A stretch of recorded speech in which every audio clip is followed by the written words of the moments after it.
Hey, welcome back. We have a knife here, I believe. Not 100% sure what this is, but I think I know what it is. And I'm kind of excited for this because this is a knife that I sold knowing that my son was not going to like the fact that I sold it because it was his favorite knife in my collection. But I wasn't using it, and anyways, long story short, I think it may have come back better than it left, so let's see what we think, and we'll see if this goes as well as I hope it might. Let's get this out of here. One of the problems with the way these are packaged sometimes is it's pretty easy to potentially cut the packaging, and I just want to try and keep that nice. All right, there we go. And there's actually a great YouTube video of this that I'll syndicate if it's what I'm hoping it is.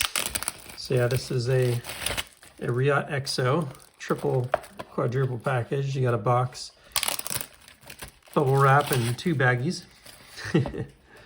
But check out this particular Reate XO because it's not your grandfather's Reate XO. Wow. So this particular guy bought this knife from me, spent a ton of his personal time hand rubbing it into a mirror polish, and then ended up needing some cash and deciding to sell it back to me. And yeah, that's pretty sweet. So if you're not familiar with these, they normally have like a dark, sort of a dark stone-washed titanium on them.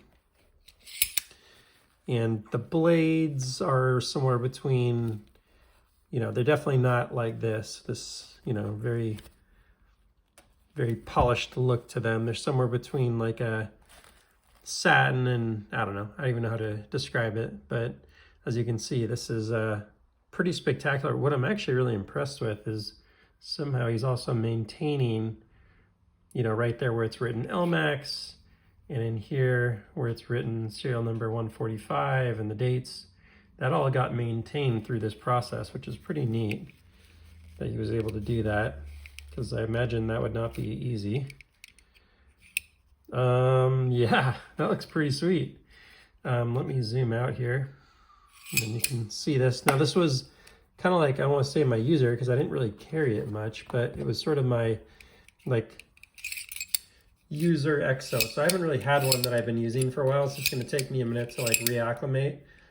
This one's the double edge, which is actually a really cool double edge because it has like a little landing pad there for your finger. You just don't want to make sure you don't do it upside down by mistake, which you shouldn't, because this knife is directional, with the top being the part that opens up. It's a little smoother than it was before because of the near mirror polish. And yeah, that's just a pretty impressive upgrade to the XO platform, which, if you were to send this out for this kind of work, this is not, to get the blade and the handle done, I would imagine it would, it's gotta cost at least $100, right? If not more. So it's a pretty nice amount of effort that it would take to achieve this same kind of finish. So yeah, that's pretty neat. I think my son's going to be really thrilled to see this one back in the collection, and I have to say the result is pretty impressive here. Gosh, it's really been a while since I've had an XO. I have like a collectible one, but not one that I use, so I'm kind of messing this up quite a bit here, but I'll get it back again. Yeah. Sweet. Very cool. Yeah, these are neat knives. Like, just as a knife lover, I have to say it's like just a cool model. And this particular one was probably like a 300 MSRP for the fat carbon inlay version of it with the LMAX blade. And then you add in this polish, and you're talking about what would cost you something like $400 to do new, maybe more, depending on what it would actually take to polish one like this. So yeah, pretty excited to have this back in this configuration. It's good stuff. Cool. That's all for now. If you enjoyed, please feel free to like and subscribe, and I'll see you on the next one. Take care.